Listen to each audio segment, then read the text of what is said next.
Guys, I'm here, I'm in Seoul, and I'm getting a chance to play around with some amazing hardware. We're going to talk about all the cool things, but specifically, this is the Z Fold 5 and this is the Z Flip 5. Let's talk about all the cool things there, as well as the brand new tab and the brand new watches.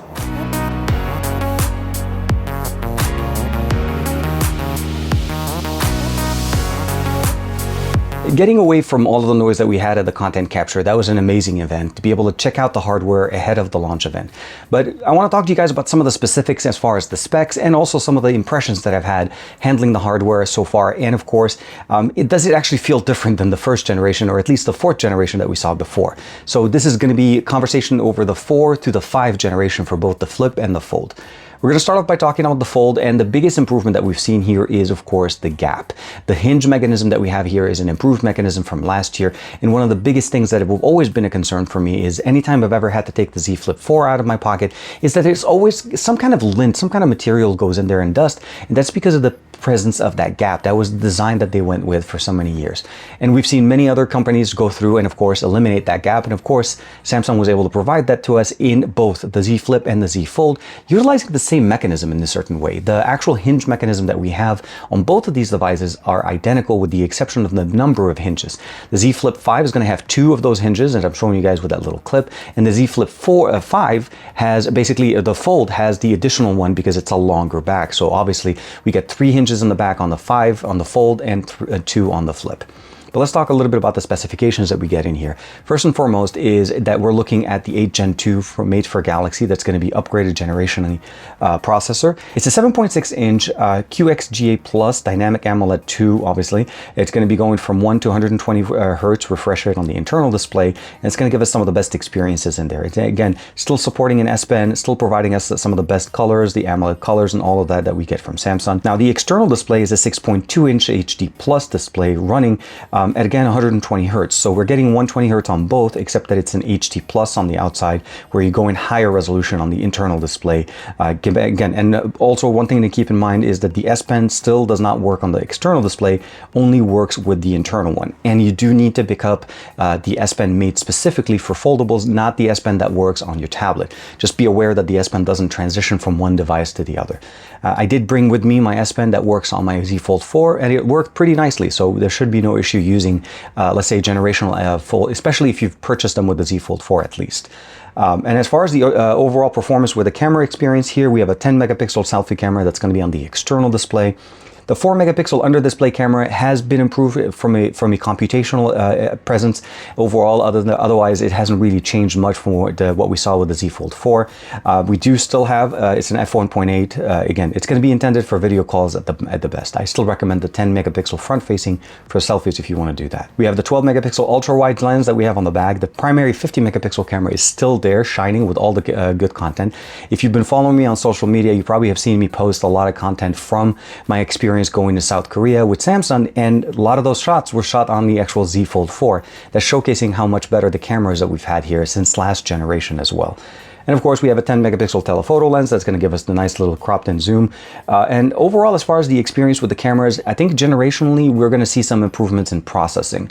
And of course, overall, what we get the benefit with the 8 Gen 2, with the ISPs and the configurations that we get from Qualcomm. So there's a lot of different things that we're going to need to pay attention to when we're reviewing this device. Otherwise, we're looking again at the Snapdragon 8 Gen 2 made for Galaxy. The configuration for RAM and storage is going to go as follows. It's pretty much going to be 12 gigabytes of RAM all across all the models. And then there's a 256 all the way to a 1 terabyte with different specials going on depending on the actual unit itself, depending on when you're picking it up. Availability, as you know, it's going to be available pretty soon, and you can pre-order it and get yourself hands-on with one of those devices. The battery is still a 4400 milliampere battery that we've seen in the past, and it is supported with that 25-watt wired charging that we have. Again, no charger included in the box, but it definitely will have the benefit of having the benefit of going up to 50%, about 30 minutes is what Samsung is rating. Wireless charging, reverse wireless charging, as you can imagine. We have SIM support and eSIM support, as well as 5G connectivity. The eSIM support may be varied depending on the market, but in general, that's going to be the technologies provided in here. Lastly, IPX8, of course, with Android 13, with One UI 5.1.1. And I say this before, and I'll say this all the time. Make sure you install GoodLock. GoodLock is a software that Samsung offers directly through the Samsung Galaxy Store. And it is something that typically isn't installed on our devices. And this will unlock so many many more functions, not only just for the usability of the actual device, but also give you the ability of customizing the pen functionality, customizing your camera experience, and of course on the Z Flip 5, which we're going to talk about, it's going to make it so that you can use almost every single app on that phone on that external brand new 3.4-inch display. Now, speaking of the Z Flip 5, the device that received the most improvement, I feel like a lot of people are going to talk about this, and that's the external display. It's a 3.4-inch display now, almost, I would say double, if not more than what we've seen in the past.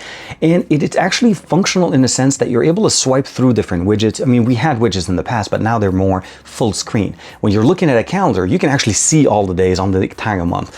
You can swipe through, go in directly into the dialer, you can see events, you can respond to text messages, there's a keyboard. It is going to support Samsung keyboard primarily, but it is at this point functional in that sense. And of course, we have the ability of adding almost any other application on your device with the utilization of GoodLock. Now, GoodLock, again, is a software or a piece of software. I like to call it like essentially like a launcher of modules.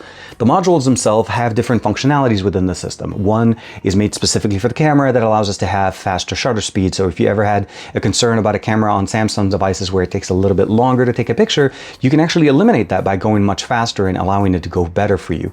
But what I probably would say the most functional feature that I think the Z Flip 5 is going to benefit from is the ability of allowing any other app on the device, because currently it's only limited to a certain handful to run on the display. So Samsung allows you to do whatever you'd like to do on that device, and you just need to know what you're downloading.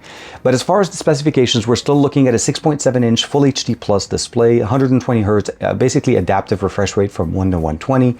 And of course, the external display, the beautiful AMOLED display running at 60 Hertz, it's essentially a 3.4-inch Super AMOLED display with about 306 ppi. So definitely an improvement and something that you can enjoy using on the external side.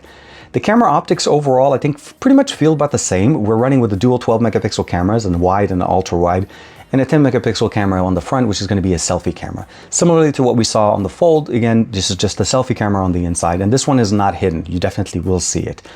Snapdragon 8 Gen 2, 4nm made for Galaxy, slightly overclocked, as I mentioned before. As far as the configuration for the RAM, it's going to be 8 gigs of RAM on both models, between 256 to 512 gigs of internal storage.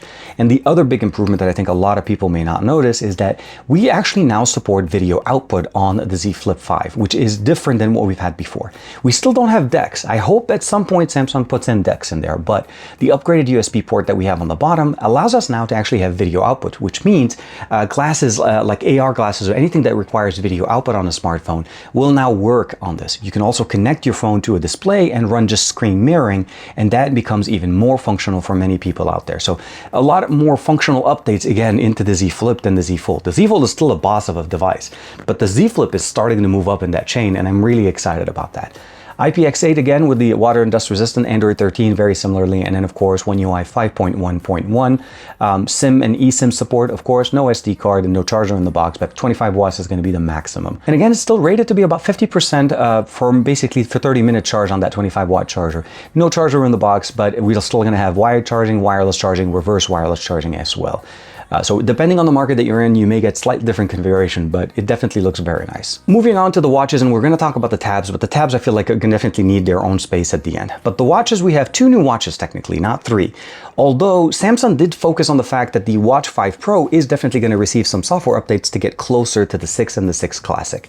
The Watch 6 and Watch 6 Classic are going to come in different sizes. There's actually 4 sizes in all that don't necessarily overlap. So you're not going to get exactly the same size from one to the other. But keep in mind the Watch 6 is intended to be smaller, where essentially the Watch 6 Classic is intended to be bigger. And not only that, they brought back the mechanical dial on the actual watches. This is something that I've been enjoying ever since the Classic line's ever been available. And I think the benefit there is that just that tactile feature function that you get where you're spinning the actual crown and you know exactly as it's going, because it actually has a small vibration with it every time you turn it.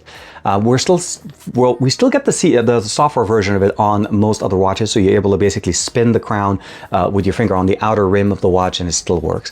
But the overall benefit that we're getting here essentially is that we're going to get a 44 and 40 millimeter on the Watch 6, a 47 and a 43 on the Watch 6 Classic.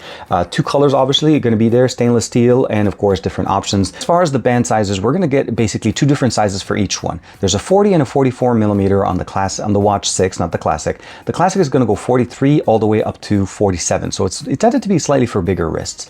Both are going to be featuring sapphire crystal for the display, 1.5-inch display on both of them, and of course, the main benefit that we're getting here is that both are going to be powered by the Exynos W930 dual-core 1.4 gigahertz Samsung processor, and that's going to give us a really similar experience to what we saw with the Watch 5 Pro. 2 gigs of RAM with 16 gigs of internal storage in case you want to load up some of your content on there, up to 40 hours with an always-on display off, and up to 30 hours with always-on display on. Depending on the experience that you go in there, again, very solid performance for what we've seen in the past, and I really love those things in there. The batteries that we're getting here are slightly different on the size of on the device. If you go with a slightly smaller, obviously you're limited. So on the smaller size for both of them, it's going to be 300 milliampere, but the 425 milliampere goes on the bigger displays. Keep in mind, bigger display requires more power, so the increase in battery capacity, that doesn't necessarily translate to longer life. This is just an average experience that we're getting in there. There will be some LTE models availability for those as well. 5 atmosphere configuration, so basically water and dust resistant IP68 in there, mil standard 810H is going to be supported in here. Android 10 or higher, and of course about 1.5 gigabytes of memory. So almost all the most recent Android devices will be able to run it. One thing I want to mention though is that the assistant on this by default is built into Bixby, so that's one thing to keep in mind. We do have the Google Play Store since this is technically running Wear OS, and we're also able to download the brand new WhatsApp functionality, the app. If you also love to use it, you're able to download it and install it on your smartwatch. Again, a lot of good functionalities, and again, the LTE model will be slightly more expensive and hopefully will have a bigger battery, but no information was provided to us at this time. Of course, we're going to talk about the brand new Tab S9. I personally have been enjoying using the Tab S8 Ultra as my personal camera assistant on every shoot that I do in the studio, and that's primarily because it has that beautiful, massive 14-inch display, and they're not disappointing. The S9 Plus and the S9 Ultra both are going to feature that same display size, and of course we have the Tab S9 that's going to give us a little bit more of a budget-friendly version, but still some of the improvements that we've expected, well, that we expect to get from Samsung. The first thing I'll probably say is that the Tab S9 is an 11-inch model, and the Tab S9 Plus as well as the Ultra are both going to be basically 12.4 to 14.6-inch display. So we're going step up in the configuration. All are going to have a dynamic configuration for the refresh rate, 60 to 120. It doesn't drop down to 1, so just keep in mind it's a much larger display. And of course, what we're getting here as far as the main sensor on the back, the S9 is going to feature a single camera that has a 13 megapixel autofocus. As far as the S9 Plus with the Ultra, they're both going to feature a 13 megapixel camera with an 8 megapixel ultra wide. Again, not intended to be a massive photography buff there, but essentially providing you that experience that you'd expect. As far as the RAM and storage configuration, the S9 is going to basically go from an 8 to 12 gigabytes of RAM, from 128 all the way up to 1 terabyte. Now, one thing to keep in mind, these devices support micro SD cards. So if you've used a micro SD card in the past and you're transitioning this over, make that hopefully help you pick the right size and price point that fits your budget. Now, lastly, both of these devices are going to be featuring a 12 megapixel ultra wide as far as the S9 and the S9 Plus for the front. The S9 Ultra is going to feature a 12 megapixel primary and a 12 megapixel ultra wide as well. So a dual camera sensor on the front and on the back for the Ultra. Now, as far as the RAM and storage configuration, one thing to mention is that all of the tablets announced today are obviously going to be featuring a micro SD card support up to 1 terabyte. So even though the storage may go up to 1 terabyte, you're still able to add an additional terabyte. As far as the S9, we're going to go with 8 gigs to 12 gigs of RAM and 128 to 256 for the storage. Again, still expandable with up to 1 terabyte with that micro SD card. The S9 Plus is going to go 12 gigabytes of RAM on both models, but the difference is going to be between 256 and 512 as far as the internal storage. And when you go over to the Ultra, of course, we go all the way from 256 to 1 terabyte of internal storage, but the RAM configuration goes all the way up to 16 gigabytes with that 1 terabyte model. If you need that much storage and power, I feel like the 16 will definitely fit there, and you can still expand it with an additional 1 terabyte there. The battery capacity does actually scale up as the device's sizes go up, from 8400 to 10,090 milliampere for the S9 Plus, and of course 11,200 for the S9 Ultra, being that it again much bigger. Overall, as far as connectivity, there are going to be 5G models, 5G, LTE, all of them are going to feature Wi-Fi 6, and of course connectivity. Depending on the carriers that you're going to be using, you'll be able to put in a SIM card or an eSIM to get the configuration running in there. And there was actually a plethora of accessories that Samsung was putting out there, some of them that were very, very unique specifically to the Z Flip 5. Again, we're going back to the main guy that got the most upgrade. I saw a section there where they had some nice ability of now using live wallpapers, similar to the way we've seen them on Samsung devices on external displays. And now we're actually able to put those directly. It's essentially a 10-second loop video that you're able to put in there, and it is custom fit for the display on the outside. And they had a lot of different scenes from South Korea in there showcased in there, which was definitely very nice. Now, as far as the accessories, they had some magnetic plates on the back that allows us to actually get custom wallpapers directly on the display on the front. So as you're putting one there, they had one for Spider-Man, Mickey, they had one for Five Guys, they had a whole bunch of different options in there, and they definitely look very, very unique. There's a lot of things to talk about at this, and hopefully you've had all the information that you need to make your decision either on the brand new Fold 5, Flip 5, Watch 6, 6 Classic, the Tab S9, S9 Plus, or S9 Ultra. But again, so much more to come here. Let me know what you guys think in the comments below, and of course, I'll see you in the next video.